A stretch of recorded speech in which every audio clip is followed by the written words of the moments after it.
Vous regardez le dernier journal de RTI en bonsoir à tous. Le président de la République, Alassane Ouattara, a présidé ce mercredi 16 octobre 2024 un conseil des ministres. Au palais de la présidence au plateau, les délibérations du conseil ont porté sur des mesures générales, des projets de loi et d'ordonnance, des projets de décret, des mesures individuelles et des communications. On en parle dès le début de cette édition. Dans le domaine de l'enseignement supérieur, la rédaction de RTI a enfin un focus sur l'Université de San Pedro, une institution qui prône la discipline. Avec ses 3 grandes écoles et ses unités de formation et de recherche, elle accueille chaque année environ 400 étudiants. Plus de 140 victimes dans le nord du Nigeria après l'explosion d'un camion-citerne dans l'état de Jigawa. L'explosion a eu lieu mardi soir. Les victimes sont des habitants venus récupérer du carburant échappé d'un véhicule renversé. Au Nigeria, les prix de l'essence se sont envolés depuis la fin des subventions sur le carburant il y a un peu plus d'1 an. Voilà pour les titres. Merci de regarder RTI 1. Le gouvernement au grand complet s'est réuni ce mercredi autour du président de la République, Alassane Ouattara. Lors du Conseil des ministres, plusieurs décisions ont été prises, en l'occurrence une ordonnance portant sur la répression de la commercialisation et de l'exportation illicite des produits agricoles soumis à agrément. Nous parlons ici du café, du cacao, du coton et de l'anacarde. Il est ainsi question pour le gouvernement d'endiguer le fléau de la fuite des produits et son corollaire de perte pour l'économie ivoirienne. Un autre projet de loi adopté lors du Conseil des ministres concerne la création de l'Observatoire national de la détention, une autorité administrative indépendante qui aura pour mission de prévenir la torture et autres traitements inhumains et dégradants. Le point avec Mohamed Traoré. Délocalisé depuis plusieurs mois à la salle des pas perdus, le Conseil des ministres reprend ses droits dans la pièce qui lui est dédiée au palais de la présidence de la République depuis 1961. Le chef de l'État et ses ministres retrouvent des locaux relookés après des travaux de rénovation qu'a connu le bâtiment principal du palais présidentiel. Pour ce qui est des mesures arrêtées à l'issue de cette réunion, il est à noter cette ordonnance portant répression de la commercialisation et de l'exportation illicite des produits agricoles tels que le café, le cacao, le coton et l'anacarde. Cette ordonnance prévoit des sanctions plus sévères ainsi qu'un mécanisme de prévention à l'échelle locale pour contrer durablement la commercialisation et l'exportation illicite des produits agricoles soumis à agrément. Ainsi, sans préjudice des sanctions en vigueur, notamment celles prévues par le Code pénal, les personnes qui s'adonnent à ces activités illicites encourent notamment la confiscation au profit de l'État des objets et produits des infractions, le retrait du passeport, de l'agrément et la suspension du permis de conduire. En outre, il est institué dans chacune des régions frontalières de la Côte d'Ivoire un comité régional de lutte contre la commercialisation et l'exportation illicite de produits agricoles soumis à agrément, présidé par le préfet de région. Ces comités régionaux sont chargés de sensibiliser les populations, de veiller au renforcement des capacités opérationnelles des éléments dédiés et de réprimer ces actes illicites en liaison avec les juridictions compétentes. Engagé à traquer les faussaires de l'économie ivoirienne, l'État porte aussi son attention sur la situation des personnes incarcérées. Un projet de loi adopté lors de ce Conseil des ministres concerne la création de l'Observatoire national de la détention, une autorité administrative indépendante qui aura pour mission de prévenir la torture et autres traitements inhumains dégradants. Cet observatoire a pour mission d'effectuer des visites régulières dans tous les lieux où des personnes sont privées de liberté et de veiller à la mise en place de mesures de protection spécifiques pour les personnes vulnérables, telles que les personnes vivant avec un handicap, les femmes et les enfants, en vue de prévenir les traitements cruels, inhumains ou dégradants dans les lieux de détention. Autre mesure phare concernant cette fois le secteur de la santé, ce décret portant recrutement et définition du statut des internes en odontostomatologie de Côte d'Ivoire. Ce décret institue, en complément de l'internat en médecine et en pharmacie, l'internat en odontostomatologie ou en chirurgie dentaire. L'internat d'odontostomatologie contribuera à préparer les étudiants à une carrière universitaire dans les spécialités liées au domaine de l'odontologie, mais également à apporter un appui au système de santé en ressources humaines de qualité par leur présence et intervention dans les hôpitaux publics, les établissements hospitaliers et les instituts spécialisés du pays. Les internes seront recrutés par voie de concours, organisés conjointement par les ministères en charge de la santé et de l'enseignement supérieur, selon les besoins du système de santé. Soucieux de l'amélioration des conditions de travail, le gouvernement vient d'adopter 5 décrets portant entre autres sur la durée du travail, la durée de la période d'essai, la situation des délégués syndicaux et les obligations des employeurs. En application du Code du travail et des recommandations de l'Organisation internationale du travail, ces différents décrets concourent à la promotion du travail décent, à savoir un emploi qualifié, offrant un salaire équitable, une protection sociale et des conditions de travail sûres.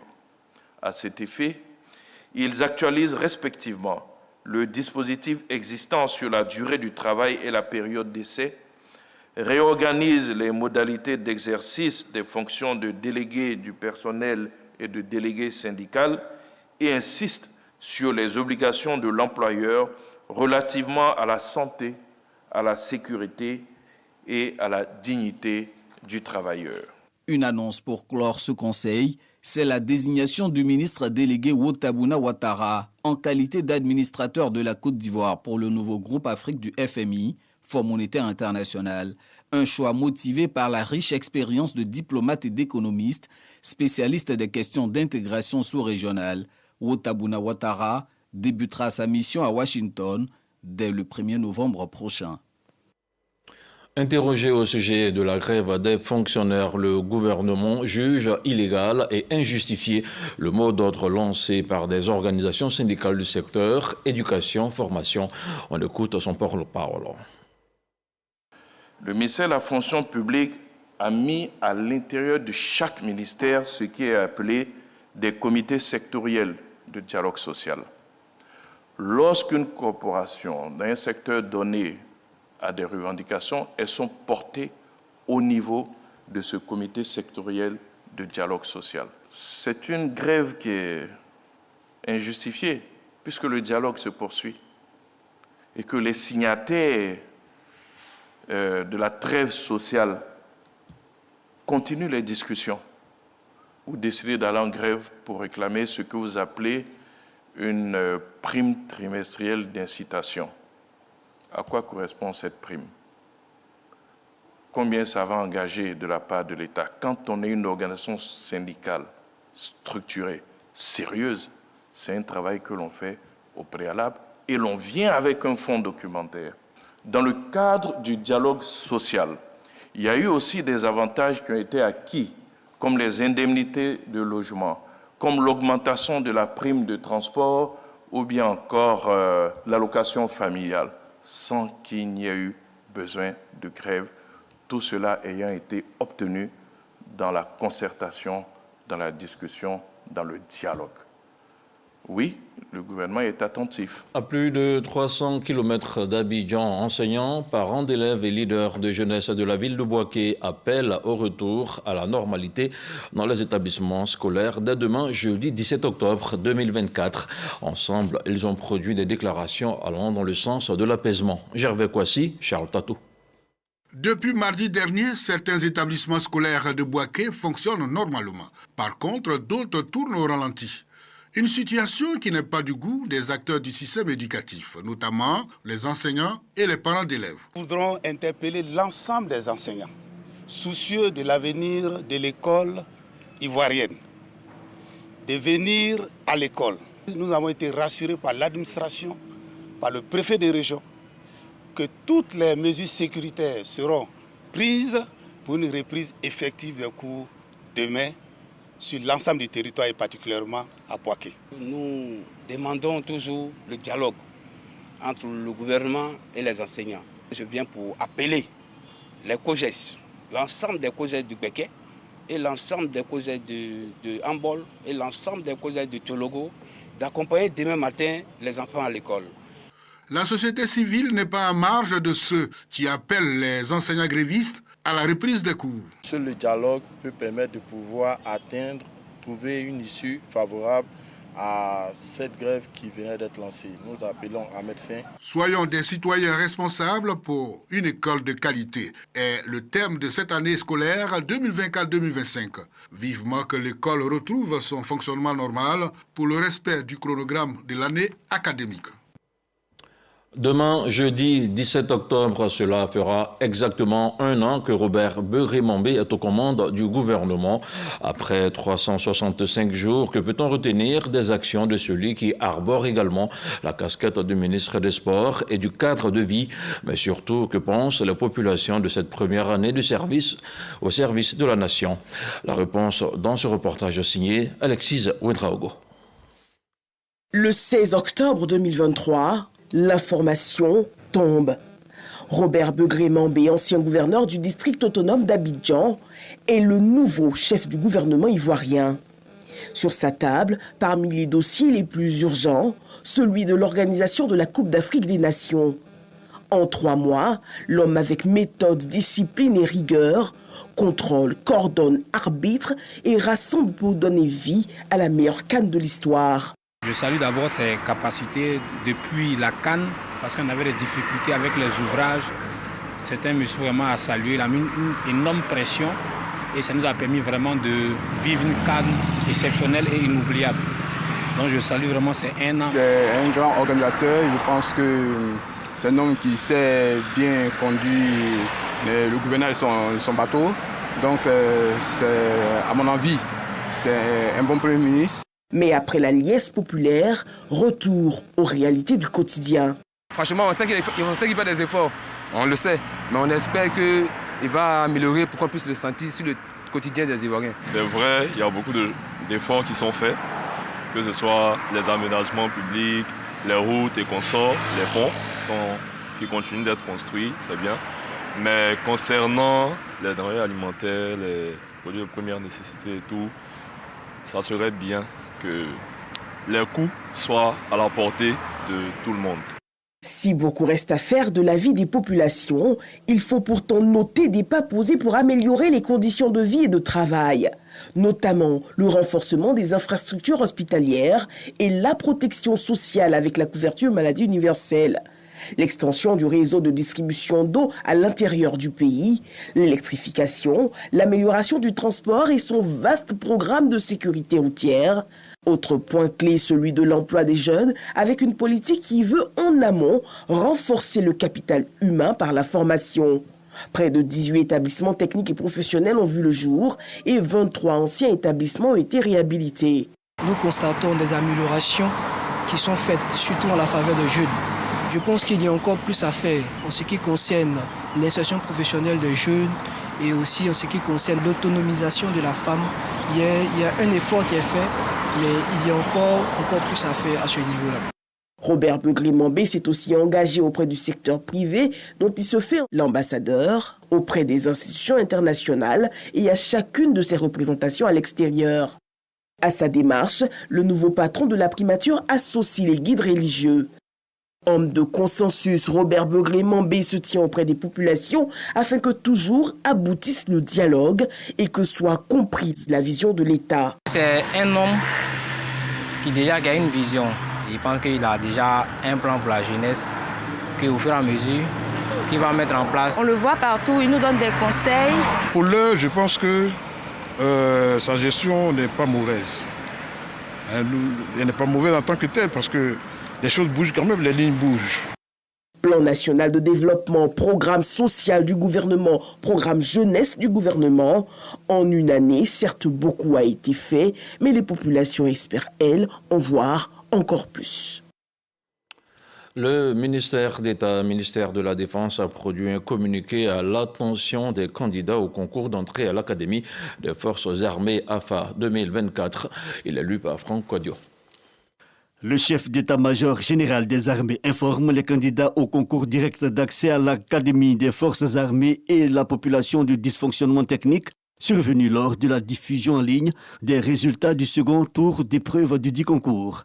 Il s'agit d'une erreur informatique liée à la mise à jour des résultats, laquelle a reconduit intégralement l'ensemble des admis du premier tour en lieu et place de ceux qui ont effectivement franchi avec succès le second tour. Le chef d'état-major général des armées présente ses excuses aux candidats induits en erreur et aux populations que cette situation a pu interpeller. Il invite l'ensemble des concernés à consulter de nouveau le site internet bureauconcours.armée.gouv.ci dont la mise à jour diligente a été effectuée par les services compétents. Il indique en outre que les résultats physiques officiels signés du ministre d'État, ministre de la Défense, sont accessibles dans les locaux du bureau concours des armées SIS au Kangalieni. Direction Yamoussoukro avec le Sénat qui a planché sur l'état des droits de l'homme en Côte d'Ivoire. Le rapport de l'année 2023 qui a été officiellement remis à la présidente Kandia Camara a fait l'objet d'une séance plénière d'information de la politique à la sécurité en passant par la justice et la santé, sans oublier la situation économique et socio-culturelle. Le document met à nu des frais d'inscription exorbitants au niveau de l'éducation nationale et de l'enseignement supérieur. Toujours sur l'état des droits de l'homme, les grossesses en cours de scolarité restent d'actualité. Un peu plus de 3500 cas ont été recensés de septembre 2022 à avril 2023. L'éclairage de Kader Sogodogo. La présidente du Conseil national des droits de l'homme, CNDH, Namizata Sangaré, remet officiellement le rapport sur l'état des droits de l'homme en Côte d'Ivoire au titre de l'année 2023 à la présidente du Sénat de Côte d'Ivoire. À la Fondation Félix Houphouët-Boigny pour la recherche de la paix, le rapport fait l'objet d'une séance plénière d'information. Le document touche à tout, y compris l'aspect sécuritaire. Le rapport analyse de nombreux cas d'atteinte au droit à la vie. Le CNDH interpelle sur l'ampleur de ces atteintes de plus en plus inquiétantes au regard de la proximité des victimes, l'âge relativement jeune de leurs auteurs et leur état de santé mentale. Des frais jugés excessifs et non conformes dans les écoles, universités et grandes écoles. Le rapport souligne que des bacheliers de la session 2023, affectés dans les grandes écoles de l'enseignement supérieur, s'acquittent de la somme de 200 000 francs au titre des frais d'inscription. Or, le gouvernement a fixé les 10 frais à 85 000 francs pour tous les affectés de l'État dans les grandes écoles. L'épineux problème des grossesses en cours de scolarité est loin de trouver solution. 3 588 cas notifiés de septembre 2022 à avril 2023. Pour le Sénat, rien ne doit porter entrave aux droits de l'homme. Je voudrais vous assurer du soutien de la Haute Chambre du Parlement de Côte d'Ivoire dans vos projets, dont le projet du Centre international des droits de l'homme et de la démocratie. Nous pensons que c'est un projet qui est très important et qui pourrait non seulement renforcer les droits de l'homme en Côte d'Ivoire, mais la démocratie, le bien-être, qui pourrait contribuer ainsi à la préservation de la paix, de la sécurité et de la stabilité. Après le rapport sur les droits de l'homme, les sénateurs préparent une autre séance plénière avec le président de la commission électorale indépendante, Ibrahim Kubiet Koulibaly. Le ministre des Affaires étrangères est en Suisse. À Genève, Léon Kakouadom participe à la 75e session du programme du Haut Commissariat des Nations Unies pour les réfugiés. Sur le sujet, le patron de la diplomatie ivoirienne a donné la position de notre pays sur le flux massif des réfugiés et apatrides. Léon Kakouadom a exposé les grands efforts du président Alassane Ouattara en la matière. Le récit de Marie-Chantal Candan.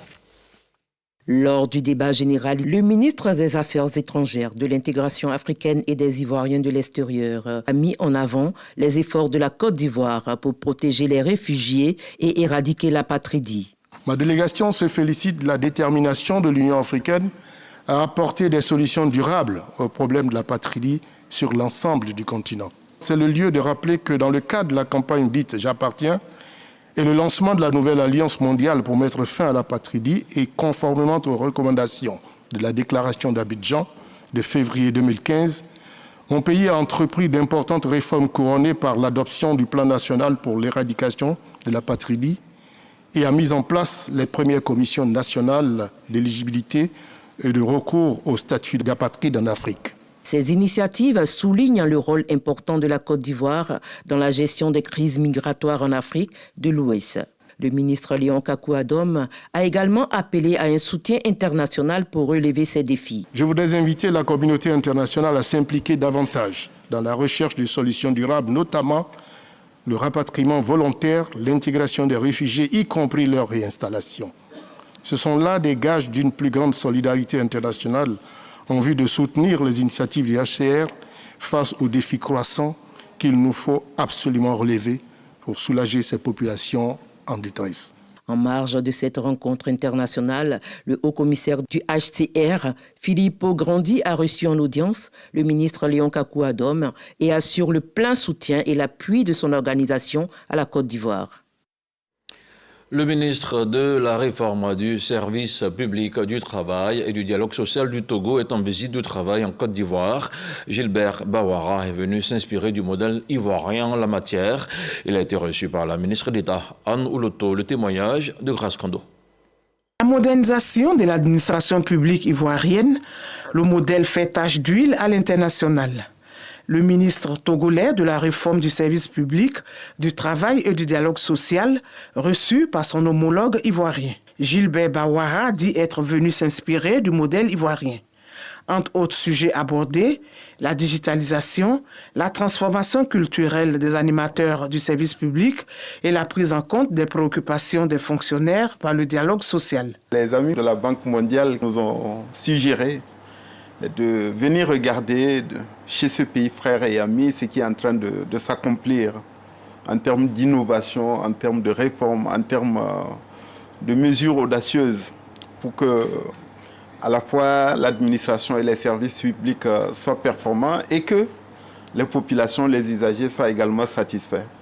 Et comme le Togo est en pleine transformation de son administration, nous avons voulu venir regarder ce qui se passe de manière admirable afin de pouvoir nous en inspirer. Venir en Côte d'Ivoire, c'est aussi une opportunité d'encouragement pour ce que nous entreprenons chaque jour aux côtés du président de la République. C'est aussi pour moi l'occasion de me féliciter de la pertinence de l'action gouvernementale. Et j'apprécie le fait que monsieur le ministre soit satisfait des premiers moments de son séjour en Côte d'Ivoire. Nous nous sommes engagés à poursuivre cela et mes équipes sont disposées selon un agenda donc, qui sera discuté, donc, à se déplacer à Lomé pour poursuivre ces échanges en situation réelle vécue par le gouvernement togolais en matière de fonction publique et de modernisation de l'administration. Avant le Togo, plusieurs autres pays sont déjà venus s'imprégner des réformes engagées par l'administration publique ivoirienne, dont le Congo, le Gabon et le Burkina Faso. Autre chose à présent, Abidjan accueille depuis hier la deuxième édition du Forum international de l'économie circulaire EcoCIR 2024. Les réflexions portent sur les villes durables et les technologies à y apporter via l'économie circulaire. Plusieurs membres du gouvernement prennent part aux échanges rythmés de panels sur les enjeux de l'urbanisation. Venons-en au focus sur l'antre du savoir de San Pedro. La création de l'université polytechnique obéit à la politique gouvernementale de décentralisation des universités, PDU, initiée depuis 2011. L'établissement public d'enseignement supérieur, avec ses 3 écoles d'ingénieurs et ses 4 unités de formation et de recherche, accueille, sinon accorde, une place importante au développement durable basé sur une pédagogie innovante. Il accueille chaque année un peu plus de 400 étudiants, des impétrants qui évoluent dans le calme et dans la discipline. Un constat de Jean-Marc Djadji. San Pedro, deuxième région économique de Côte d'Ivoire, Après le district d'Abidjan abrite depuis 2021 une université polytechnique, une fierté pour les parents d'élèves de la localité. Nous sommes très contents de l'équipe enseignante. Les résultats qu'ils fournissent nous font vraiment plaisir. Nos enfants travaillent. Tout ce que nous demandons à nos enfants, c'est de suivre et de respecter leurs professeurs. Ne pas écouter la langue dehors. Et être très respectueux parce qu'ils apprennent ici non seulement le savoir, mais aussi ils apprennent à être des hommes. À quelques kilomètres du centre-ville, à proximité du village de Goroké, l'université polytechnique de San Pedro. Ce temple du savoir organise la 4e édition des rentrées scientifiques, occasion de valoriser le potentiel pédagogique et associatif de cette université. Depuis l'ouverture de l'université en 2021, le président a mis en place une équipe, pour permettre de pouvoir encadrer nos étudiants, de leur donner tous les outils nécessaires pour pouvoir réussir leur passage à l'université de San Pedro. Moi, en tant que secrétaire général, je me suis entouré d'une équipe qui nous a permis jusqu'à aujourd'hui de faire en sorte qu'à l'université de San Pedro, il n'y ait pas d'abord de syndicats d'étudiants pour nous permettre de pouvoir mieux les canaliser. Vous voyez que depuis 3 ans, 4 ans maintenant nous existons, il n'y a pas de syndicats d'étudiants et ça ne pose aucun problème à l'université de San Pedro. Nous fonctionnons très bien. À l'université de San Pedro, l'excellence exige une vie estudiantine disciplinaire et exemplaire. Ici, que ce soit avec les membres de l'administration, tout comme les enseignants, nous avons de très bons rapports. Ce sont nos enseignants, nos proches et ce sont les personnes envers qui nous tournons lorsque nous avons des problèmes. Alors tout se passe bien. Au niveau des différents UFR, il y a ce qu'on appelle des délégués et des délégués par niveau. Ces délégués-là sont réunis en un conseil. Donc, quand nous avons une préoccupation, ou bien quand nous avons remarqué un problème, ou quand nos amis ont remarqué un problème, ils soumettent ces problèmes-là aux délégués. Et le délégué prend compte de ça. Et les délégués se réunissent. Le personnel enseignant et de l'administration tape beaucoup. Je dirais que c'est le règlement intérieur. Règlement intérieur que lorsque tu veux t'inscrire à l'université de San Pedro, tu prends la peine de lire entièrement et signer. Donc c'est dire déjà que quand tu entres dans l'université de San Pedro, tu adhères. Marie-Stéphanie, nouvelle étudiante orientée à l'université de San Pedro, a rendez-vous à la conciergerie. Elle entame le processus pour son admission à la cité universitaire. Bonjour monsieur, s'il vous plaît, c'est pour l'inscription. On m'a dit que j'ai besoin de 4 fiches à retirer à la scolarité. Est-ce que vous avez le dossier d'abord? Oui, oui. Le dossier? Oui, oui. Je peux voir. On m'a demandé ma fiche quitus, une fiche de demande de logement, une fiche d'engagement, ma pièce d'identité et la pièce d'identité de mes parents. Franchement, tout se passe bien ici. Non loin de là, les résidences estudiantines gérées par le Centre régional des œuvres universitaires CROU de San Pedro. Ici, sont logés sans intermédiaire 814 étudiants pour une capacité d'accueil de 1000 lits. Ces pensionnaires sont issus des 3 UFR et des écoles d'ingénierie et classes préparatoires. Je suis dans cette école, ça fait déjà 3 ans. Et j'ai obtenu cette chambre d'abord. Durant les vacances, on a fait une inscription en ligne pour faciliter les inscriptions. Et durant le processus, c'était vraiment facile à le faire. On s'est inscrit très facilement. Et à la rentrée, ils ont demandé à ce que nous déposions les dossiers. Nous avons déposé les dossiers. 2 jours après, on a obtenu nos chambres. On a payé les cautions que nous devons payer et on a obtenu nos clés. Il faut vraiment valider, pouvoir passer en année supérieure pour avoir la chambre. Et puis, l'année passée, tu as bien entretenu ta chambre. Il n'y a pas de souci, tu auras ta chambre cette année. Les agents du cours sont très bien organisés. Voilà, ils ont tout mis à notre disposition. Quand nous sommes arrivés, voilà, les chambres étaient déjà propres.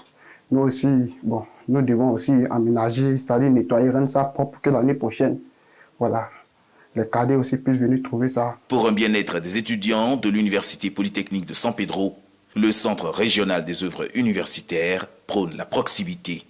Nous ne connaissons pas de phénomène de syndicat. Et cela a l'avantage des étudiants, parce que ça permet aux étudiants de se concentrer sur les études et de pouvoir maintenir l'année académique.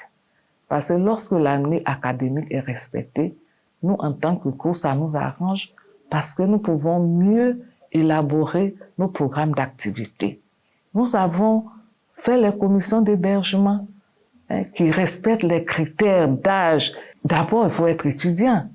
Et après, il faut Le mérite, dans ce sens-là, nous faisons un travail de proximité avec nos étudiants pour que tout ce qui doit se faire, ils soient informés, communiquer avec eux et anticiper. La discipline, le renforcement de la compétitivité et l'option d'une vie universitaire sans syndicat s'inscrivent dans la vision de Meke Meïté, président de l'Université de San Pedro. Notre vision s'inscrit dans une logique de perfectionnement permanent, continu, de sorte que cette jeunesse que nous avons à former n'est pas à envier quelque chose aux autres. Expliquer aux jeunes, comme vous avez vu aujourd'hui les journées scientifiques, ce pourquoi ils sont là et quelles sont leurs attentes.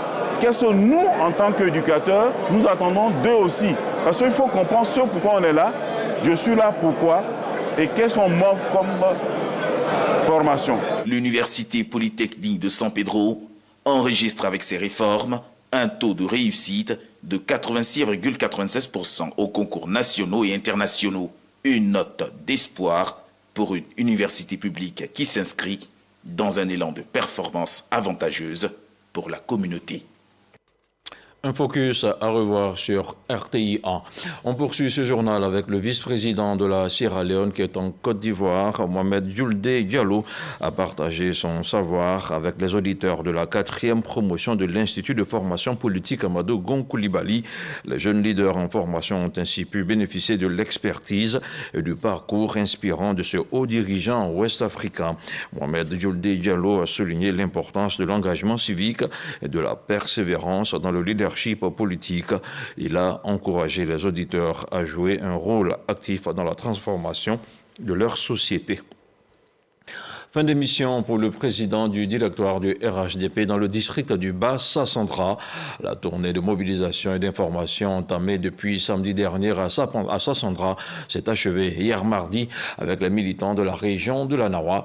Soubré Gilbert Koné Kafana a appelé au rassemblement et à la cohésion des militants de son parti. On en parle avec Moussa Kondaté et Richard Bao.